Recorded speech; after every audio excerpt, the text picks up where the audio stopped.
بالله من شرور أنفسنا ومن سيئات أعمالنا من يهده الله فلا مضل له ومن يضلل فلا هادي له وأشهد أن لا إله إلا الله وحده لا شريك له وأشهد أن محمدا عبده ورسوله أما بعد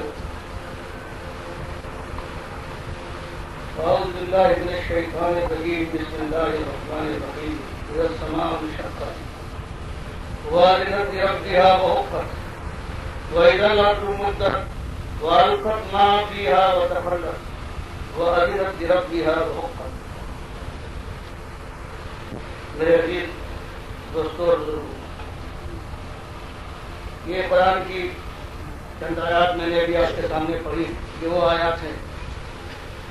کہ اللہ کے نبی صلی اللہ علیہ وسلم مکے کے راستوں میں خانہ کعبہ کے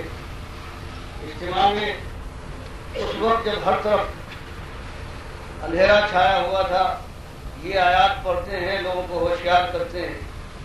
کہ آج کے مت والوں، یہ تمہارا نشہ اتر کے رہے گا، یہ چند دنوں کی بات ہے، دھوپ چھاؤں کا معاملہ ہے، یہ سرمدی دور نہیں ہے. تمہاری حیثیت کیا ہے؟ یہ آسمان جو تمہارے سروں پر چھت بنا ہوا ہے، اس کی تاریخ اتنی پرانی ہے کہ تمہاری یادداشت اس کا ساتھ نہیں دے سکتی، اس کو بھی دوار نہیں ہے.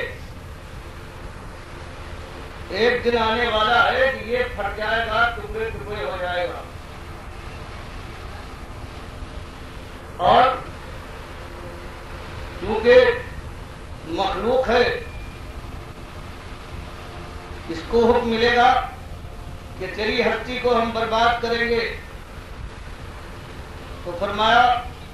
وَأَذِنَتْ لِرَبِّهَا وَحُقَّتْ، اپنی بربادی کے حکم کے سامنے سرتابی کرنے کے بجائے اپنے مالک کے سامنے گردن نہانا ہو جائے گا.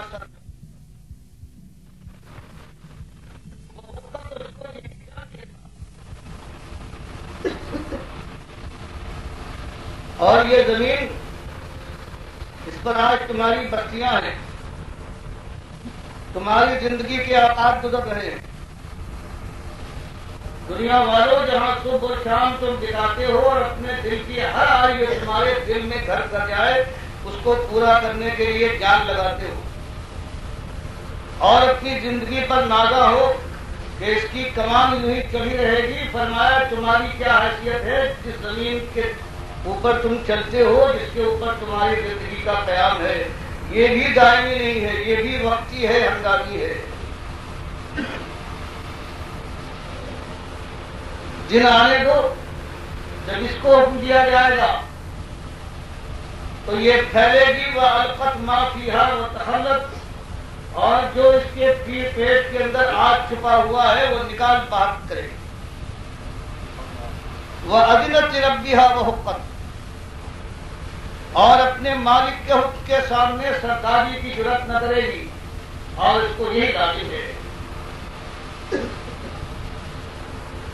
اور یا ایھا الانسان انک کادح الی ربک کدحا فملاقیہ، لیکن اے انسان، تیری حیثیت ان مخلوقات کے مقابلے میں کچھ بھی نہیں ہے. 5-6 فٹ کا ایک گھنگا نظر آتا ہے تو، اور تیرا عالم یہ ہے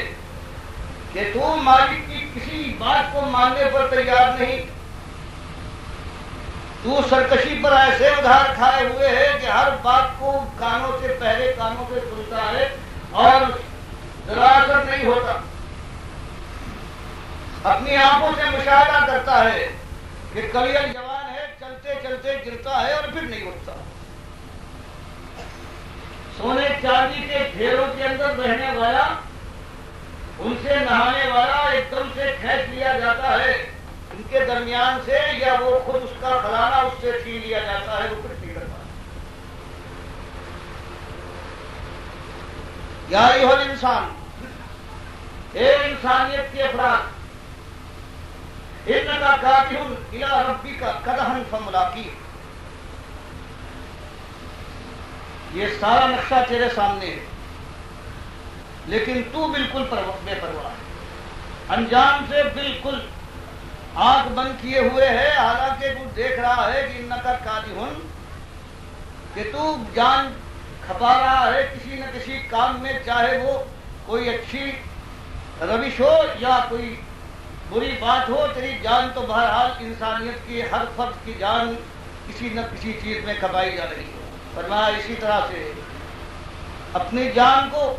تھکاتے تھکاتے وہ دن آئے گا الی ربک قدحن فملاقیہ، اپنے رب کی طرف پہنچے گا، اس سے ملاقات کرے گا، اور اس کے بعد وہاں جانے کے بعد صرف یہ نہیں ہے کہ ملاقات کے لیے پذیرائی کا سامان ہو جائے اور سب کو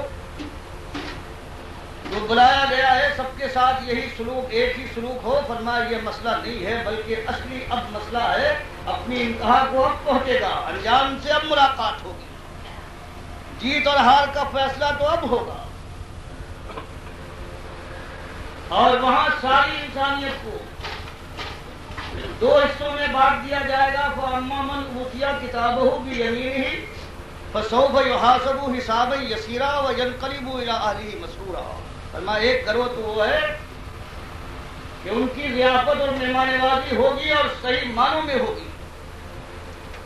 ان کا دنیا کا کارنامہ حیات ان کے داہنے ہاتھ میں دیا جائے گا،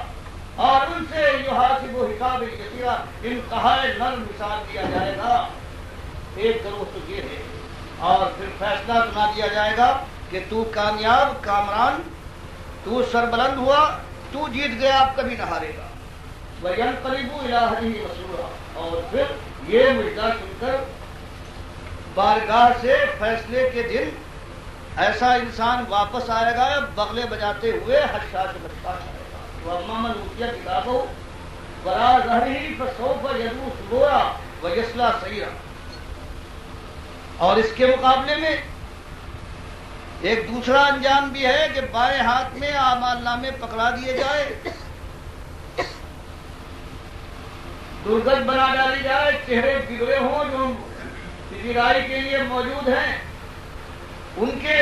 درست خوئی ان کی ہو، سیدھے منہ بات نہ کریں، اور یہ حالت دیکھنے کے بعد یہ شخص یہ شور کرے گا، یدعو ثبورا، موت کی تمنا کرے گا، آواز دے گا کہ موت بھلی ہے، اب آپ بات کا معاملہ جو ہے وہ ناقابل برداشت ہے۔ فرمایا اب موت کو یاد کرنے سے، موت کو مانگنے سے اب کیا حاصل ہے، ایک موقع تجھے دیا گیا، تجھے کھو دیا۔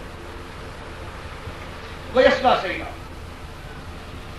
اور اس کی توبہ اللہ کا کوئی اثر نہ لیا جائے گا،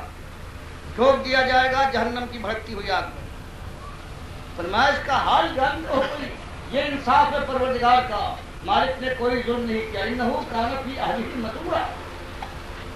اس کا حال یہ تھا کہ اپنے اہل و عیال میں، اپنے دوستوں میں، اپنی محفلوں میں، اپنی صبح و شام میں احساس سرمست تھا کہ بالکل بھولے ہوا تھا کہ انجام کیا ہونے والا ہے۔ سمجھتا تھا کہ یہاں آیا ہوں، یہ خانے نعمت بچھا دیا گیا ہے، جس روش پر چاہوں دوڑوں، جہاں چاہے منہ ماروں، جس آبرو کو چاہے اس کو چھیڑ دوں، اور جس انسان کی عزت کو اتارنا ہو کچھ پرواہ نہیں، جہاں میرا فائدہ ہے، میرا دل چاہتا ہے۔ فی عین مسرورا، بس یہ مگن تھا، بے پرواہ تھا، اور انہو ظن ان لن یحور، اور سمجھتا تھا کہ یہ چڑھی ہوئی کمان ہے، یہ نہ اترے گی، یہ دھارے کا جوش ہے یوں ہی قائم رہے گا، یہ بہاریں اسی طرح سے پھول برساتی رہے گی، انگارے ان پر نہ برسیں گے۔ اب کور کے بعد خور نہیں ہوگا، زندگی کے بعد اب کوئی ایسی چیز نہیں آنے والی ہے کہ خرابی دیکھنی۔ مالک فرماتا ہے نابکار دنیا میں بے پرواہ ہو کر زندگی گزارتا رہا، ان ربہ کان بہ بصیرا، بالکل بھول گیا تھا کہ جس نے طاقت دی، جس نے پیدا کیا، جس نے پروان چڑھایا، جس نے عقل و خیرت دی، جس نے بوتا عطا فرمایا، تصرف کی طاقت دی، وسائل دے دیے، حق اور